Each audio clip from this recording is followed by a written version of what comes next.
હાલો મિત્રો, આજે આપણે શીખશું પટિયાલા સલવારમાં ચપટા કઈ રીતે લાગે। તો સૌથી પહેલા જો આપણે વચ્ચે જોરાવાળો ભાગ લીધો છે અને નેફાનો વચ્ચેવાળો ભાગ લીધો છે। ત્યાર પછી આપણે અંદાજિત 2 ઇંચના ચપટા રાખવાના છે। એક ચપટો હું એડજસ્ટ કરું છું। આ એક ચપટો લગાવ્યો, ત્યાર પછી બીજો ચપટો આવશે। એવી રીતે આગળ જ્યાં સુધી પાછળનો સાંધો ના મળે ત્યાં સુધી આપણે એડજસ્ટ કરવાનું છે।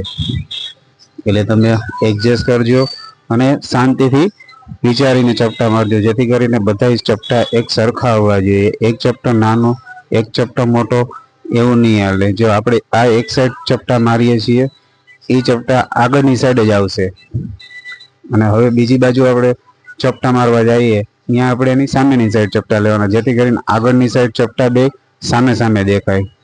જે એ ચપટા આપણે ઊંધી સાઈડ મારીએ છીએ એના વિરુદ્ધમાં, એટલે એ ચપટા કંઈક આવી રીતે લાગે છે।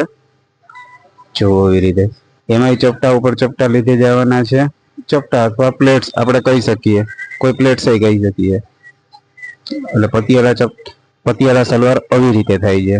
હવે જો આ છેલ્લો ચપટો માર્યો છે, હવે આ મતલબ કેવી લુક વાઇઝ લાગે, એના ચપટા આગળથી કેવો લુક આવે ને હું તમને બતાવું। જો બે સામે સામે ચપટા આવી ગયા છે, કંઈક આવો લુક આવશે।